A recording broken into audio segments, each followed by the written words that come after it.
Hello everyone, welcome back to our channel, Palette of the Past. Today we're excited to explore the four most important archangels. Archangels are considered powerful celestial beings who play key roles as messengers and protectors, guiding humanity and carrying out divine tasks. They are often viewed as leaders among the angels, each with unique responsibilities and attributes. We appreciate your ongoing support, and we're thrilled to have you with us. Now let's dive into the fascinating world of these extraordinary beings.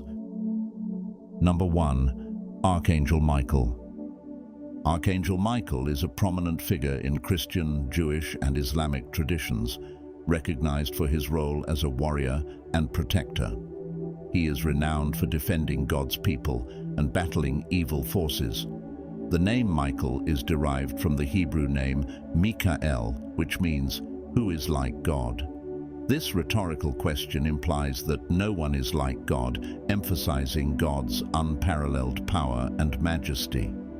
In Christian art, Michael is frequently depicted as a majestic figure, often standing triumphantly over a defeated dragon or serpent, symbolizing Satan. He is usually shown wielding a sword or spear, dressed in armor, and sometimes with wings to emphasize his angelic nature. Archangel Michael holds significant patronage across diverse groups, symbolizing protection, courage, and divine intervention in the face of adversity. In Jewish tradition, he is seen as the guardian and protector of the nation of Israel. He is believed to defend the Jewish people against spiritual adversaries and to intercede on their behalf before God. Due to his role as a warrior angel, Michael is often regarded as the patron saint of soldiers, military personnel, and law enforcement officers. He is seen as providing courage, strength, and protection in dangerous situations. In some traditions, Michael is the patron saint of mariners, protecting them from the dangers of the sea. In Christian belief, Michael is considered the protector of the church and its members. He is seen as defending Christians against spiritual attacks and guiding them in their spiritual journey. Michael is commonly invoked as a protector against evil forces, including Satan and demonic influences.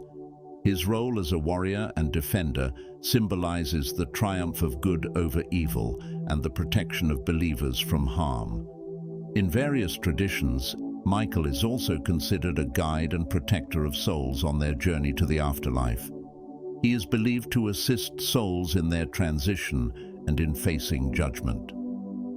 We find information about Archangel Michael mainly from three key accounts in the Bible: the Book of Daniel, the Epistle of Jude, and the Book of Revelation.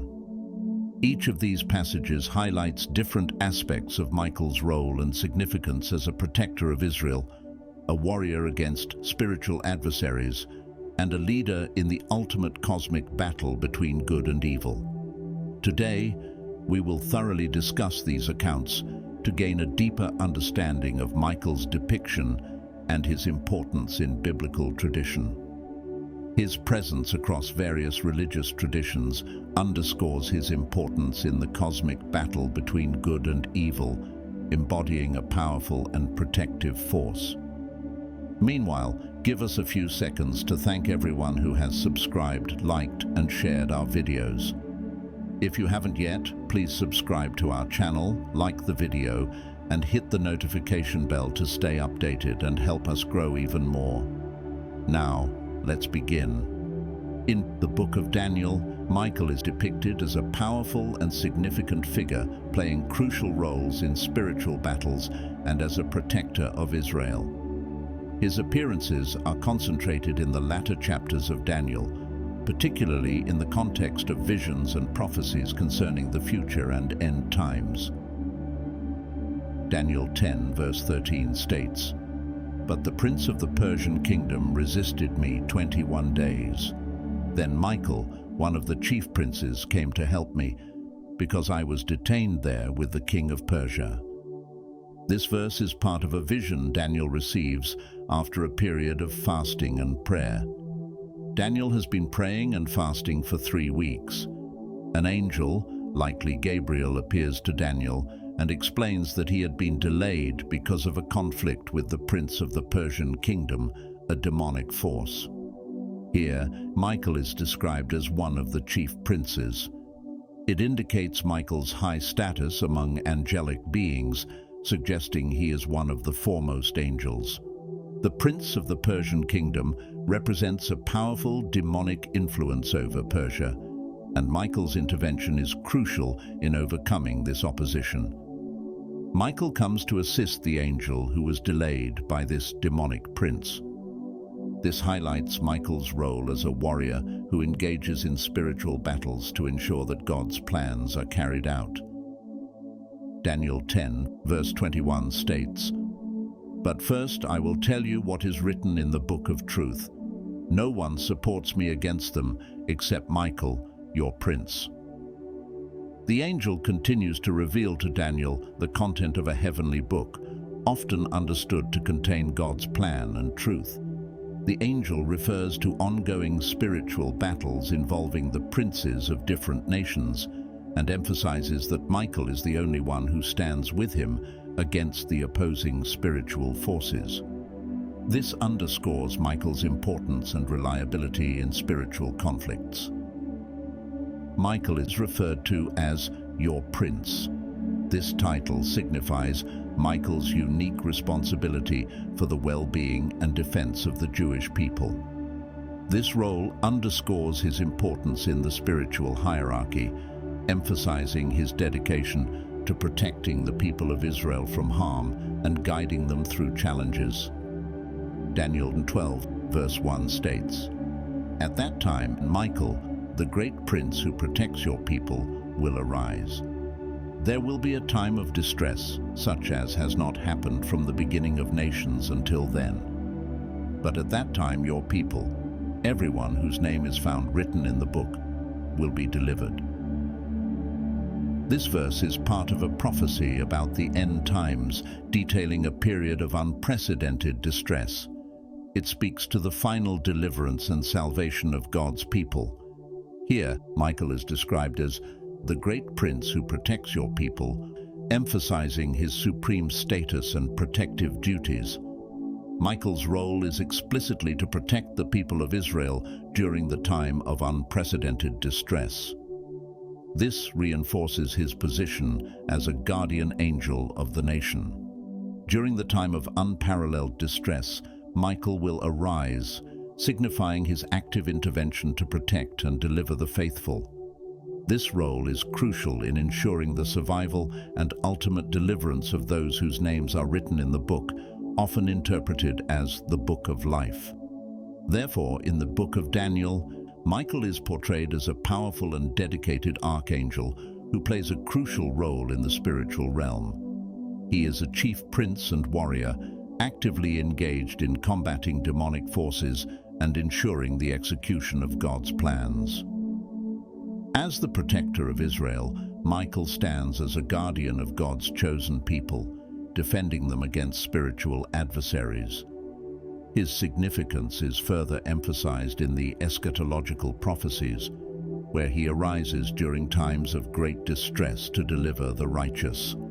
Overall, Michael's depiction in Daniel highlights his eminent status, unwavering commitment, and essential role in the cosmic battle between good and evil. In the New Testament book of Jude, Michael the Archangel is mentioned in a unique and intriguing context.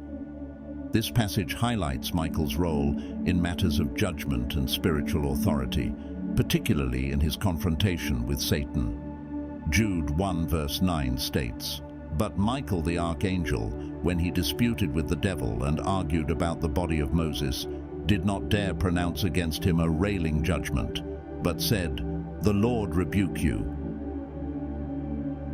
This verse refers to a confrontation between Michael and Satan regarding the body of Moses. The specific details of this dispute are not provided in the canonical texts of the Bible. However, the account is believed to be derived from Jewish tradition, particularly from apocryphal writings such as the Assumption of Moses. According to this tradition, God himself buried Moses, and his burial place was kept secret. Deuteronomy 34, verses 5 to 6. In Jude 1 verse 9, Michael the Archangel is depicted in a notable confrontation with Satan over the body of Moses. This brief but profound passage highlights Michael's role in spiritual authority and matters of judgment. In this dispute, Michael does not confront Satan with accusations or insults. Instead, he invokes the authority of the Lord by saying, "The Lord rebuke you." This shows Michael's humility and his understanding of the limits of his own authority. By deferring judgment to God, Michael demonstrates his respect for divine authority and the proper order in spiritual matters. This passage underscores Michael's role in matters of spiritual authority and judgment. While he is a powerful archangel, he acknowledges that ultimate judgment belongs to God alone. Michael's response to Satan serves as an example of the appropriate way to handle disputes.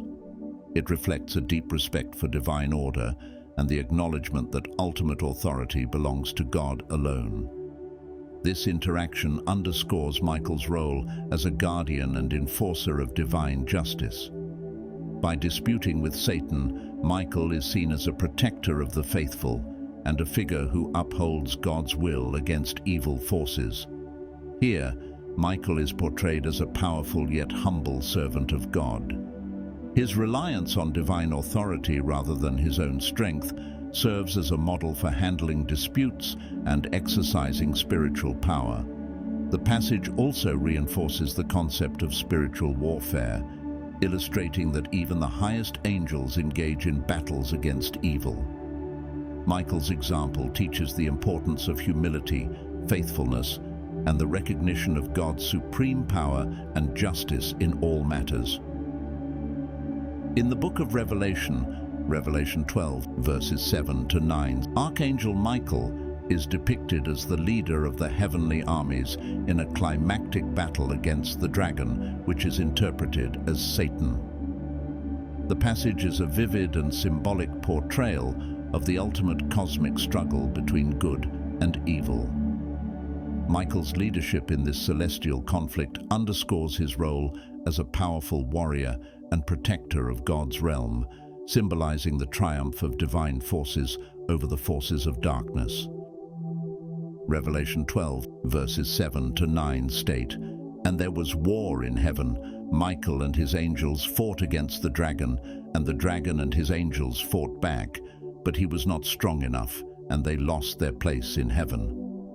The great dragon was hurled down, that ancient serpent called the devil, or Satan, who leads the whole world astray. He was hurled to the earth, and his angels with him." This passage describes a war in heaven, a symbolic representation of the ongoing battle between good and evil. Michael and his angels fight against the dragon, Satan, and his fallen angels. The imagery of this battle highlights the intensity and scale of the spiritual conflict that transcends the earthly realm. Michael is here portrayed as the commander of the heavenly host, demonstrating his authority and strength in leading the angels against Satan. This role as a leader of divine forces emphasizes his status as a chief archangel and a pivotal figure in the struggle against evil. His successful leadership results in the dragon and his followers being cast out of heaven, marking a decisive victory for the forces of good. The casting down of the dragon symbolizes the ultimate defeat of Satan and the triumph of God's righteousness. This victory not only reaffirms the power and sovereignty of God, but also provides hope and assurance to believers that evil will ultimately be vanquished. Thus, in Revelation 12, verses 7 to 9, the passage vividly illustrates the cosmic struggle between divine and demonic forces, with Michael standing as a central figure in this epic confrontation. His successful expulsion of Satan and his angels from heaven highlights the triumph of divine power and justice, offering a powerful message of hope and reassurance to believers about the eventual defeat of evil. Number 2. Archangel Raphael. Archangel Raphael holds a significant place in various religious traditions, particularly in Christianity, Judaism, and Islam. The name Raphael means God heals, or healing of God in Hebrew. He is often associated with healing, protection, and guidance. Many prayers are directed to him by those seeking relief from the most challenging illnesses.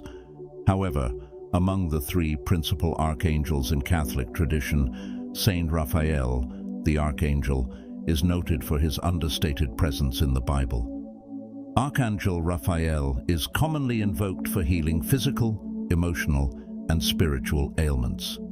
He is believed to offer guidance to those seeking healing and protection from harm.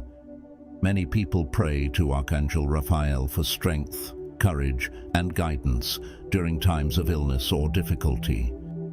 One of the most famous stories related to Archangel Raphael comes from the book of Tobit in the Old Testament, which is recognized in the Catholic and Orthodox Christian canons. The book of Tobit tells the story of a righteous man named Tobit and his son Tobias, who live in Nineveh during the Assyrian exile. Tobit sends his son Tobias on a journey to retrieve money that he had entrusted to someone. Along the way, Tobias encounters the Archangel Raphael, who accompanies him in disguise as a human guide. The relevant verses from Tobit 5 that highlights Tobias's journey and his encounter with Raphael. Tobias then answered and said, "Father, I will do all things which thou hast commanded me. But how can I receive the money, seeing I know him not?" Then he gave him the handwriting, and said unto him, "Seek thee a man which may go with thee, whiles I yet live, and I will give him wages, and go and receive the money." Therefore when he went to seek a man, he found Raphael, that was an angel. In the narrative, Raphael introduces himself to Tobit as Azarias, the son of Ananias, as part of his mission to accompany Tobias on the journey. Then Tobit said unto him, "Brother, show me of what tribe and family thou art." To whom he said, "Dost thou seek for a tribe or family, or an hired man to go with thy son?" Then Tobit said unto him, "I would know, brother, thy kindred and name." Then he said, "I am Azarias, the son of Ananias the Great, and of thy brethren." Throughout the story, Azarias or Raphael provides guidance and assistance to Tobit and Tobias, ultimately leading them to overcome various challenges and fulfill their respective purposes. During their travels near the banks of the Tigris River, Tobias faces a perilous encounter with a large fish that threatens to consume him. Encouraged by Raphael, Tobias overcomes the fish and retrieves its heart, liver, and gall, which Raphael reveals as instruments of divine healing. Tobit, chapter 6, verses 2 to 8, KJV. And when the young man went down to wash himself, a fish leaped out of the river and would have devoured him. Then the angel said unto him, "Take the fish." And the young man laid hold of the fish and drew it to land.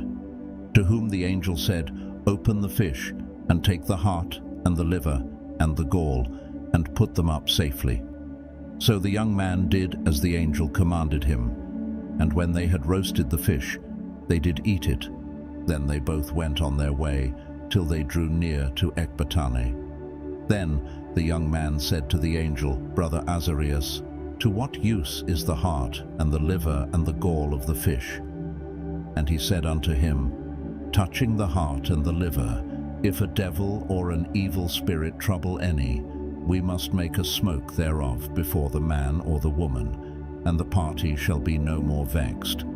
As for the gall, it is good to anoint a man that hath whiteness in his eyes, and he shall be healed." Eventually, Tobias reaches his destination, where he is offered the hand of Sarah, a beautiful young woman, plagued by demonic possession, which led to the deaths of her previous husbands. Despite his fears, Tobias trusts in God's protection, guided by Raphael's assurances. Following Raphael's instructions, Tobias uses the fish's organs to rid Sarah of her demons, allowing them to consummate their union. Tobit, chapter 6, verses 16 to 17, KJV. And when thou shalt come into the marriage chamber, thou shalt take the ashes of perfume, and shalt lay upon them some of the heart and liver of the fish, and shalt make a smoke with it. And the devil shall smell it, and flee away, and never come again any more.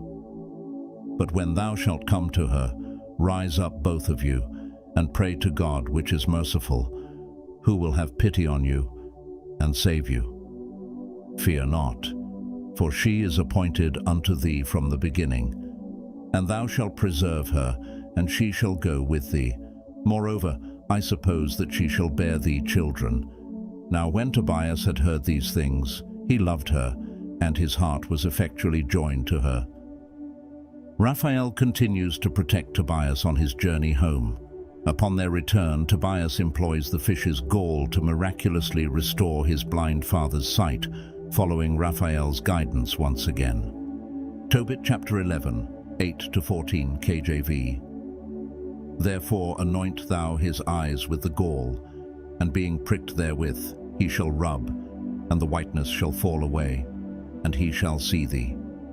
Then Anna ran forth, and fell upon the neck of her son, and said unto him, Seeing I have seen thee, my son, from henceforth I am content to die. And they wept both. Tobit also went forth toward the door, and stumbled, but his son ran unto him, and took hold of his father, and he strake of the gall on his father's eyes, saying, Be of good hope, my father. And when his eyes began to smart, he rubbed them, and the whiteness pilled away from the corners of his eyes. And when he saw his son, he fell upon his neck, and he wept, and said, Blessed art thou, O God, and blessed is thy name forever, and blessed are all thine holy angels. These verses depict the moment when Tobit's blindness is healed. Tobias, his son, applies the gall from the fish to his father's eyes, and Tobit's vision is restored. Tobit's wife, Anna, expresses her joy and gratitude upon seeing her son and husband reunited and witnessing Tobit's sight restored. Tobit praises God for the miracle of his healing. This biblical narrative not only illustrates divine intervention, but also symbolizes the healing power attributed to Archangel Raphael. Moreover, believers in these angelic figures perceive Raphael's presence as a source of physical healing, akin to Tobias's father's restored vision, as well as a catalyst for addressing spiritual and emotional afflictions, exemplified by Sarah's deliverance from demonic possession. Due to his actions in the Book of Tobit, Raphael is considered the patron saint of travelers, the blind, bodily ills, happy meetings, matchmakers, nurses, physicians, and medical workers. The imagery of Saint Raphael holding a staff and either holding or standing on a fish is indeed common in artistic representations, symbolizing his role as a guide and healer, as well as his connection to the story of Tobias and the fish.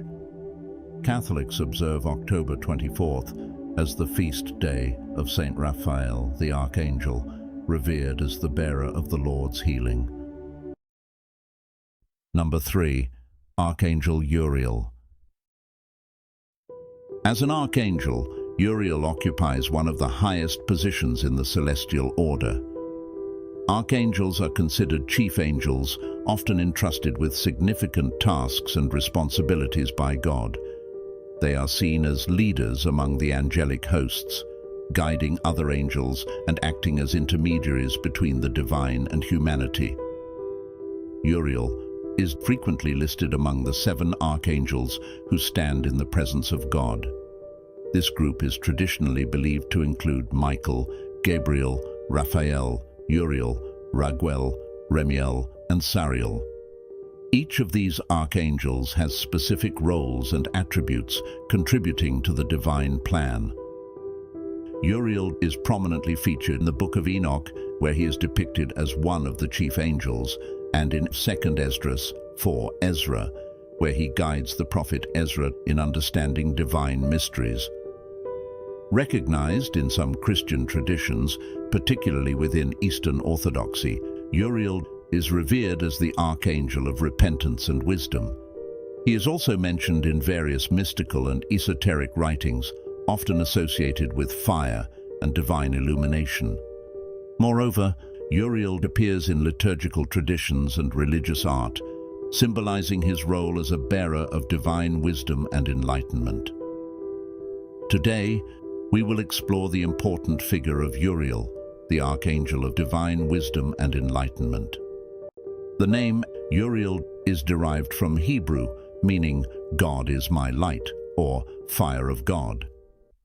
This reflects his association with light and fire, both powerful symbols of divine presence and judgment.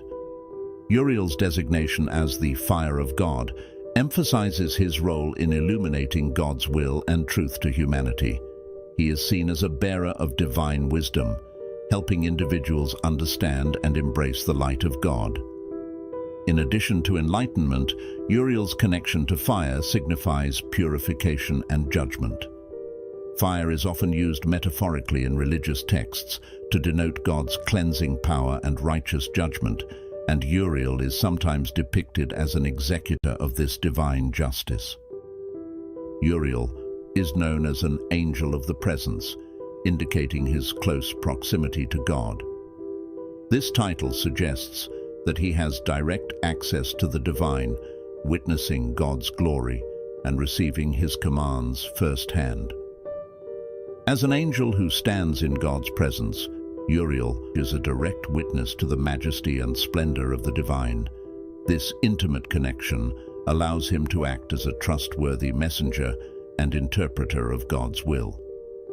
Uriel's role as an angel of the presence involves conveying important messages from God to humans. This includes delivering warnings, guidance, and divine revelations.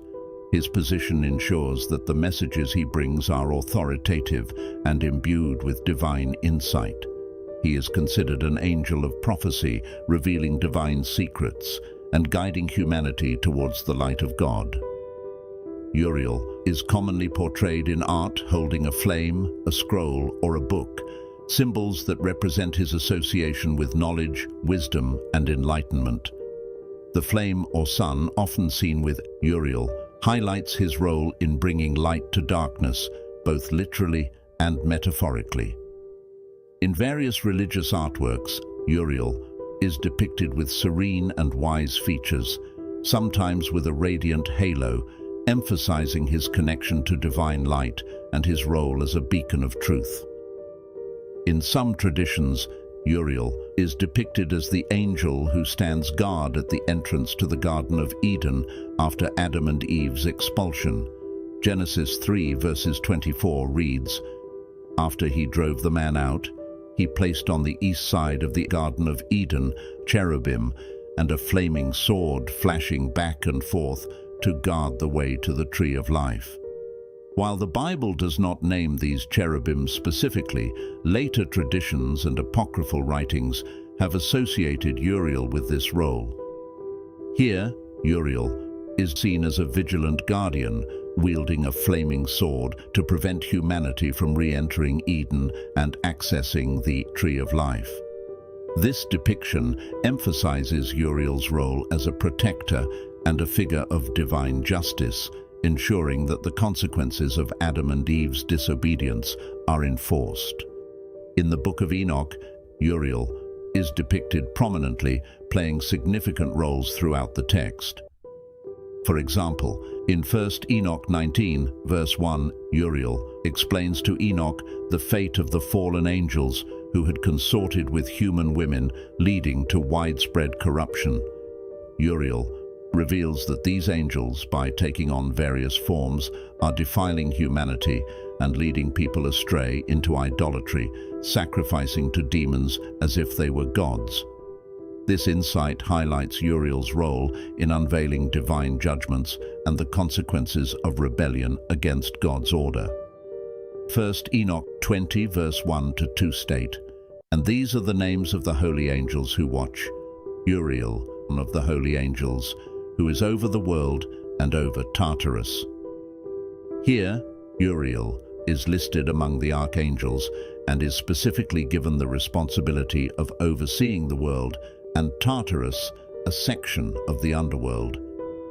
Moreover, Uriel is depicted as instructing Enoch on the positions and movements of the heavenly bodies, contributing to Enoch's understanding of the cosmos. Uriel reveals to Enoch the detailed workings of the celestial bodies, including the stars' movements, the gates through which they emerge, and their specific roles and timings.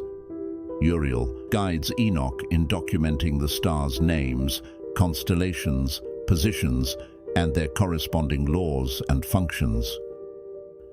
Overall, these passages from the Book of Enoch highlight Uriel's roles as a guide and instructor to Enoch, as well as his oversight of natural phenomena like thunder and earthquakes.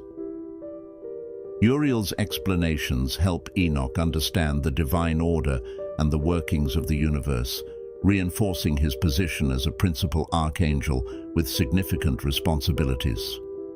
In the apocryphal book of 2nd Esdras, Uriel plays a pivotal role as a guide and interpreter for the prophet Ezra, elucidating visions and explaining eschatological end-times events. This interaction highlights Uriel's function as a revealer of divine mysteries and his role in providing insight into God's plans and the future. For example, in 2nd Esdras 4, verses 1 to 4, Uriel appears to Ezra to guide him through his profound questions about the nature of the world and God's actions. Uriel challenges Ezra's understanding, highlighting the complexity and depth of divine wisdom that surpasses human comprehension.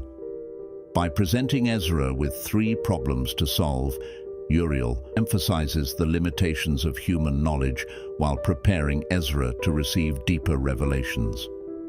This interaction underscores Uriel's role as a divine messenger tasked with illuminating the intricacies of God's will and the enigmatic nature of the human heart. Furthermore, in 2nd Esdras 5, verses 20 to 21, Uriel uses rhetorical questions, asking Ezra to weigh fire, measure the wind, or recall a past day, to illustrate the profound limitations of human understanding compared to divine knowledge.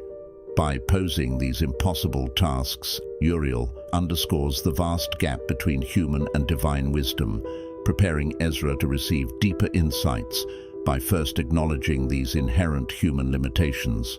This interaction highlights Uriel's role in guiding Ezra towards a greater acceptance of divine mysteries and the boundaries of human comprehension.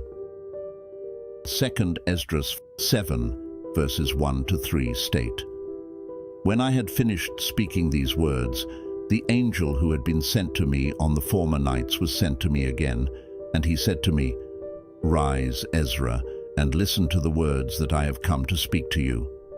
I said, 'Speak, my Lord.' And he said to me, 'There is a sea set in a wide expanse so that it is broad and vast.'" Here, Uriel returns to further explain the visions and prophetic insights concerning the future. This ongoing dialogue emphasizes his role in providing a continuous and comprehensive revelation of eschatological events. In another place, Uriel deciphers a symbolic vision for Ezra, explaining that the mourning woman represents Zion and her son's death symbolizes a period of desolation. The subsequent vision of a city being built signifies the future restoration and rebuilding of Zion. Thus, by revealing the deeper meaning behind the vision, Uriel highlights his role in making divine mysteries understandable, guiding Ezra to comprehend the prophetic symbols and their implications for the future of God's people. Therefore, Uriel, the Archangel, is a powerful and multifaceted figure in religious texts, serving as a guide, interpreter, and revealer of divine mysteries. As a messenger of God, he provides profound insights and wisdom, often challenging human understanding to elevate it to a higher level. Through his roles in guiding figures like Enoch and Ezra, Uriel bridges the gap between the divine and the human, illuminating complex eschatological events and divine plans. His presence underscores the importance of seeking divine wisdom and understanding the deeper truths of God's will. Archangel Gabriel is a prominent angel in Christian, Jewish, and Islamic traditions. While the term Archangel is not always specifically attached to Gabriel in the Bible, Gabriel is recognized for delivering important messages from God and is often referred to as a messenger angel. The New Testament tells a powerful story about the angel Gabriel. It all begins with a message delivered to Zechariah, a priest, and his wife Elizabeth. They were both getting old and had been hoping for a child for a very long time. Luke chapter 1, verses 13 to 17, NIV. But the angel said to him, "Do not be afraid, Zechariah. Your prayer has been heard. Your wife Elizabeth will bear you a son, and you are to call him John." Thus, in the Gospel of Luke, Gabriel speaks reassuring words to Zechariah, letting him know that his prayers have been heard. The surprising news is that, despite Elizabeth's old age, she will have a son named John. This child is destined to be a forerunner to the Messiah, and this announcement sets off a series of events that will shape the story of salvation for many. Next, the focus shifts to Mary, a young woman living in Nazareth. This special moment is called the Annunciation to Mary. Perhaps the most well-known appearance of Gabriel is in the announcement of the birth of Jesus. Luke chapter 1, verses 30 to 31, 35, NIV. But the angel said to her, "Do not be afraid, Mary. You have found favor with God. You will conceive and give birth to a son, and you are to call him Jesus." Gabriel comes down with an extraordinary message that goes beyond what we can normally understand. Mary is chosen to be the one through whom the Holy Spirit will bring the Son of God into the world. The words, "Don't be scared, Mary, because God is happy with you," carry a special kind of grace, and the promise is that she will become pregnant and give birth to a son named Jesus, a name that will be honored above all others. In another part of the Bible, called Matthew's Gospel, there's more about what Gabriel did. Matthew chapter 1, verses 20 to 21, NIV. But after he had considered this, an angel of the Lord appeared to him in a dream and said, "Joseph, son of David, do not be afraid to take Mary home as your wife, because what is conceived in her is from the Holy Spirit." This time he comes to Joseph, who was chosen to take care of Mary and the soon-to-be-born baby, Jesus. Gabriel shows up in a dream and tells Joseph not to worry, because the baby Mary is going to have is special and comes from God. This visit from Gabriel assures Joseph that everything is part of God's plan, and he shouldn't be afraid to marry Mary. So it shows that Gabriel also helps and guides people to make sure God's important plan happens. Outside of the stories in the New Testament, Gabriel is also important in Islamic tradition. In Islam, Gabriel is known as the main messenger who brought God's messages to the Prophet Muhammad. Artists often draw pictures of Gabriel holding a lily, which means purity, or blowing a trumpet to show that something important is happening. These pictures help people understand that Gabriel has different jobs, and one of them is delivering God's important messages. Gabriel's stories have had a big impact on art and writing for a long time. People have been inspired to create paintings, sculptures, and stories about Gabriel. Also, there's a special day called the Feast of the Annunciation, celebrated on March 25th by many Christian groups. This day remembers the important moment when Gabriel told Mary she would have a special baby, and it marks the beginning of the mystery of the Incarnation, which is about God becoming a person. In essence, Gabriel is like a bridge between heaven and earth. He brings really important messages from God. Whether talking quietly with Zechariah and Mary or announcing big things like future resurrections, Gabriel's presence shows how God's plan is unfolding, connecting the history of different religious traditions like those in the Bible. And that concludes today's episode. We sincerely appreciate your presence. If you enjoyed our content, please consider hitting the like button, sharing it with your friends, and subscribing to our channel. Thank you for your support.